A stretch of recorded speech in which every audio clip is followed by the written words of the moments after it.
Selamat datang. Hari ini kita bakal bahas beberapa esai dari seorang filsuf yang nggak takut buat nanya pertanyaan-pertanyaan paling berat. Pertanyaan besar ya. Iya, besar banget. Kayak, gimana kita bisa membenarkan keyakinan kita kalau buktinya kurang? Atau apakah hidup ini sebetulnya layak dijalani? Apalagi kalau kita lihat penderitaan di mana-mana. Dan mungkin yang paling dasar, apa sih yang bikin sebuah pandangan dunia itu terasa masuk akal buat kita? Nah itu dia. Jadi materi kita hari ini dari William James, seorang pemikir yang bisa dibilang ada di antara psikologi dan filsafat. Kita akan coba bedah ide-ide utamanya. Betul. Dan yang menarik, idenya itu masih relevan banget sekarang, seabad kemudian. Jadi kita akan lihat gimana cara kita bisa pakai pemikirannya buat memandang dunia. Oke, siap. Mari kita bongkar ini. Kita mulai dari konflik intinya dulu kali ya. Boleh? Antara tuntutan yang kaku untuk selalu punya bukti versus hak kita untuk percaya. Salah satu sumber Anda kan mengutip pemikir namanya Clifford. Iya, Clifford. Dia bilang, adalah salah selalu dimanapun dan bagi siapapun untuk mempercayai apapun dengan bukti yang tidak cukup. Wow, keras banget ya. Keras sekali. Itu fondasi metode ilmiah kan?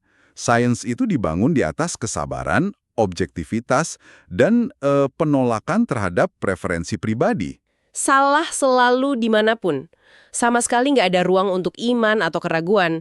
Rasanya mustahil diterapkan di luar lab. Benar. Dan James itu paham banget kekuatan argumen itu. Dia sangat menghormati sains. Dia nggak anti-sains sama sekali. Oh, jadi dia bukan mau menyerang sains. Bukan, sama sekali bukan. Dia justru mengagumi objektivitas dan fakta yang keras. Tapi dia lihat ada dilema. Dilemanya apa? Coba deh pikirin. Milih pasangan, pindah kerja, percaya sama temen. Nggak akan pernah ada bukti yang cukup sih untuk itu. Nah, kalau Anda nunggu semua datanya masuk, kesempatannya bisa hilang. Iya juga ya. Anda nggak bisa minta data statistik lengkap masa depan sebuah hubungan sebelum berkomitmen. Disitulah James masuk kan? Tepat. Nah, disinilah letak hal yang menarik. James berpendapat bahwa dalam situasi tertentu yang dia sebut pilihan yang hidup, mendesak, dan penting, sifat pasional atau emosional kita bukan hanya boleh tapi harus ikut ambil keputusan. Oke, hidup, mendesak, dan penting. Tolong dijelasin dong maksudnya apa? Oke, kita bedah ya. Hidup itu artinya kedua pilihan itu terasa nyata buat Anda. Misalnya, buat sebagian orang, jadi Buddhis atau Kristen itu pilihan yang hidup. Tapi jadi penganut Zoroaster mungkin mati karena nggak relevan. Oke, terus mendesak. Mendesak itu artinya nggak bisa dihindari. Nggak memilih pun itu sebuah pilihan. Kayak Anda di tengah badai salju. Diam aja berarti Anda milih mati kedinginan. Oke, masuk akal. Dan penting itu berarti taruhannya besar. Betul. Taruhannya besar dan keputusannya sering kali nggak bisa diulang. Oke, itu jauh lebih jelas. Contohnya dalam hubungan antar manusia, ilustrasi James itu kena banget. Dia bilang, apakah seseorang menyukai Anda atau tidak, seringkali bergantung pada apakah Anda mendekati mereka dengan asumsi awal bahwa mereka akan menyukai Anda. Poin yang bagus sekali. Dan inilah inti gagasannya yang paling radikal. Yang soal keyakinan bisa menciptakan fakta itu ya? Betul. Keyakinan Anda bisa menciptakan fakta itu sendiri. Dengan nunjukin kepercayaan, Anda mengundang respons positif yang tadinya mungkin nggak ada. Kalau kita nunggu bukti objektif, malah dijamin gagal. Persis. Sikap skeptis Anda justru menciptakan kenyataan yang dingin dan terisolasi. Tunggu, itu ide yang radikal banget. Jadi ini bukan sekedar berpikir positif yang pasif. Bukan. Ini tindakan proaktif yang mengubah kondisi permainan. Tapi, Nah, itu dia. Batasannya di mana? Ini kan bisa bahaya. Apa berarti kita bisa percaya hal yang jelas-jelas salah cuma karena kita pengen? pertanyaan krusial. Dan James hati-hati banget di sini. Dia nggak bilang Anda bisa percaya 2 plus 2 sama dengan 5, terus itu jadi kenyataan.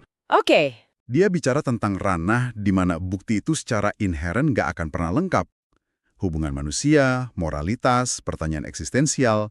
Nah, di area inilah, kata James, keyakinan buta bukan lagi kelemahan, tapi alat. Alat untuk menavigasi dan bahkan membentuk kenyataan. Tepat.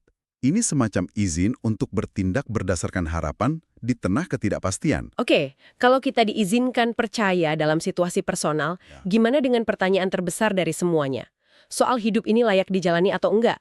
James bahas ini juga kan, dan dia nggak menghindar dari sisi gelapnya. Sama sekali tidak. Dia mengakui kalau bagi sebagian orang, dunia ini lebih terasa seperti sarang ketakutan. Dia nggak meremehkan penderitaan. Dia bahkan ngutip puisi yang, suram banget dari James Thompson. Ada pria di katedral gelap yang meratap, anggur kehidupanku adalah racun bercampur empedu.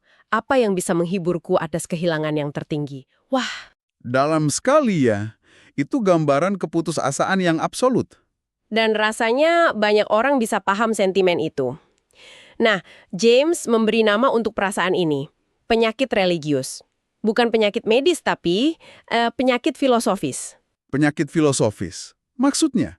Penyakit ini muncul dari kontradiksi antara keinginan kita akan alam semesta yang adil dan bermakna dengan kenyataan yang seringkali tampak kejam dan acak.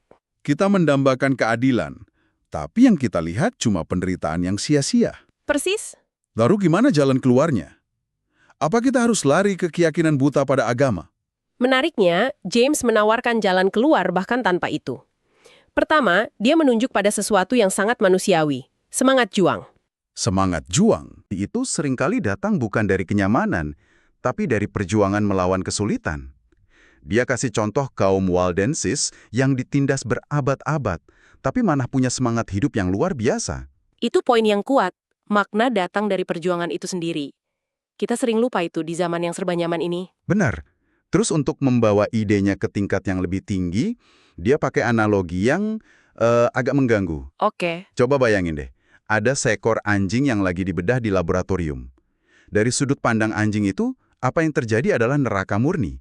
Cuma rasa sakit yang luar biasa dan nggak masuk akal loh. Oke. Saya bisa bayangin. Mengerikan. Anjing itu nggak akan pernah bisa melihat satupun hal yang menebus penderitaannya. Tapi, dari sudut pandang manusia, niatnya mungkin mulia. Mungkin mereka cari obat untuk penyakit yang bisa menyelamatkan jutaan anjing dan manusia. Tepat sekali, niat baik manusia itu ada di luar jangkauan pemahamannya. Lalu James bertanya, mungkinkah kita ini seperti anjing itu? Nah, Mungkinkah penderitaan kita, yang dari sudut pandang kita tampak begitu mengerikan, sebenarnya punya tujuan dalam skema yang lebih besar yang nggak bisa kita pahami? itu pertanyaannya. Ini bukan jawaban pasti ya, tapi sebuah kemungkinan yang membuka pintu untuk harapan. Semacam undangan untuk rendah hati, mengakui kalau kita mungkin nggak punya gambaran lengkapnya. Betul, dan ini membawa kita kembali ke peran aktif kita. Jadi, apa artinya semua ini buat Anda? Artinya bahkan di tengah ketidakpastian kosmik, tindakan kita di sini dan saat ini itu punya arti. Jadi hidup ini layak dijalani karena Karena hidup adalah apa yang kita ciptakan darinya, dari sudut pandang moral. Keyakinan kita bahwa hidup punya makna dan tindakan kita itu membantu mewujudkan makna tersebut. Bukan menemukannya, tapi menciptakannya. menciptakannya. Oke, ini semua tentang keyakinan dan makna. Tapi bagaimana James mendefinisikan apa yang bikin sebuah filosofi terasa masuk akal buat kita? Kan bukan cuma soal logika. Bukan sama sekali. Menurut James, perasaan rasionalitas itu datang waktu alur pikiran kita berjalan lancar, tanpa hambatan. Dan untuk mencapai itu, sebuah pandangan dunia harus memuaskan dua hasrat intelektual dalam diri kita. Dua hasrat yang seringkali bertentangan kan? Iya, seringkali tarik-menarik. Pertama, hasrat untuk menyederhanakan. Dorongan untuk menemukan satu prinsip yang bisa jelasin semuanya. Oke, kita ingin kesatuan. Kedua, hasrat untuk membedakan. Kecintaan pada detail, keunikan, kejelasan. Hasrat ini nggak suka generalisasi yang kabur. Jadi kita mau gambaran besar yang simpel tapi juga mau semua detail kecil dihargai. Sebuah pandangan dunia yang memuaskan harus bisa menyeimbangkan keduanya. Persis. Tapi, dan ini poin krusialnya, ada satu elemen lagi. Apa itu? Pandangan dunia itu harus memberi ruang bagi sifat aktif dan emosional kita. Kita ini kan bukan cuma mesin berpikir. Kita bertindak, berharap, mencintai. Filosofi yang nggak ngasih tempat buat itu semua, bakal terasa asing dan dingin. Ini dia kuncinya. Jadi filosofi itu bukan cuma teka-teki logika, tapi harus terasa pas dengan keseluruhan diri kita. Disinilah kritik James terhadap materialisme murni kan? Tepat sekali. Materialisme murni, gagasan bahwa alam semesta cuma kumpulan atom, itu elegan banget dari sisi penyederhanaan, tapi gagal total di sisi lain. Karena dia mengingkari realitas dari dorongan terdalam kita. cinta, harapan, keadilan. Benar. Dia menciptakan apa yang disebut James kekosongan abadi, di mana tindakan kita pada akhirnya nggak punya signifikansi kosmik. Rasanya dingin banget ya ide itu.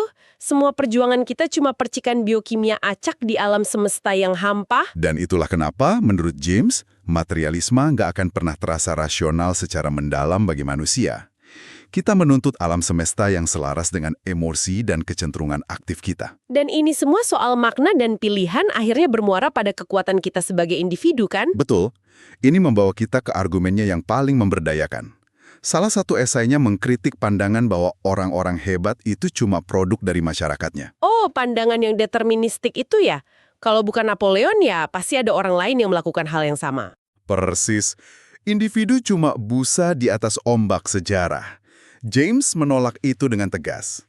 Gimana dia membantahnya? Dia pakai model yang terinspirasi dari teori evolusi Darwin. Dia bilang individu-individu jenius itu seperti variasi spontan, mirip mutasi genetik acak. Variasi spontan jadi mereka muncul dari kekuatan fisiologis yang tak terduga, bukan diciptakan oleh kondisi sosial. Tepat, masyarakat nggak merencanakan kemunculan seorang jenius. Oke, jadi jenius muncul secara acak, lalu apa peran masyarakat? Nah, masyarakat atau lingkungan kemudian bertindak sebagai penyeleksi. Persis seperti alam dalam teori Darwin. Penyeleksi, maksudnya gimana tuh? Kalau seorang jenius lahir di waktu dan tempat yang tepat, di mana masyarakat siap menerima gagasannya, maka dia akan terseleksi. Idenya diadopsi, dan dia bisa mengubah sejarah. Tapi kalau lingkungannya nggak siap, Sang jenius akan gagal, dan ide-idenya akan mati bersamanya. contohnya sempurna kayak Steve Jobs atau Elon Musk kan? Mereka bisa dilihat sebagai variasi spontan ini. Contoh yang sangat pas. Masyarakat nggak merencanakan Steve Jobs. Dia muncul dengan visi unik. Tapi lingkungannya, Silicon Valley tahun 80-an, sudah siap. Bahan bakarnya ada. Dia cuma menyediakan percikannya. Kalau dia lahir 50 tahun lebih awal, mungkin cuma dianggap orang aneh. Kemungkinan besar begitu? James juga kasih contoh sejarah kan, kayak apakah Jerman akan sama tanpa Bismarck? Jawabannya jelas tidak. Individu dengan inisiatif unik mereka adalah percikan yang menyalakan api perubahan. Benar. Sejarah bagi James bukanlah mesin yang berjalan di jalur yang pasti, tapi sebuah jalan dengan banyak persimpangan. Kehadiran individu tertentu di momen krusial itulah yang menentukan belokan mana yang diambil. Ini pesan yang sangat memberdayakan. Artinya, pilihan dan tindakan kita sebagai individu itu bukan hal sepele. Sama sekali bukan. Mereka adalah variasi spontan yang bisa mempengaruhi lingkungan Anda, sekecil apapun itu. Jadi kalau kita rangkum semua ini ya, filosofi William James itu bukan tentang kepastian, tapi tentang keberanian untuk bertindak dalam ketidakpastian. Sebuah pembelaan terhadap hak kita untuk percaya, sebuah argumen bahwa hidup jadi layak dijalani melalui perjuangan, dan penegasan bahwa tindakan individu itu punya kekuatan. Dia nggak kasih kita jawaban yang gampang, tapi dia kasih sesuatu yang mungkin lebih berharga, semacam izin filosofis untuk percaya sama dorongan terbaik kita dan ikut aktif menciptakan makna. Iya, bukan cuma jadi pengamat pasif dalam hidup. Pada akhirnya, ini panggilan untuk nggak jadi penonton. Betul. Dunia ini, menurut James, mungkin kayak sebuah gembok. Kita nggak akan pernah tahu sifat aslinya, baik, buruk, atau netral, cuma dengan menatap dan menganalisisnya dari jauh. Tapi kita memegang kuncinya di tangan kita. Tepat. Kita pegang kunci itu melalui keyakinan dan tindakan kita. Kita bisa coba kunci sinisme, atau kita bisa coba kunci harapan dan tindakan. Dan hasil dari percobaan itulah yang pada akhirnya akan membuktikan sifat asli dari dunia itu sendiri. Setidaknya, dunia yang kita tinggali. Nah, sebagai penutup, kami tinggalkan Anda dengan satu pertanyaan untuk direnungkan. Di area mana dalam hidup Anda saat ini? Di mana buktinya masih kurang, masa depan nggak pasti, dan taruhannya penting, kehendak Anda untuk percaya bisa menjadi kunci yang membuka sebuah kenyataan baru.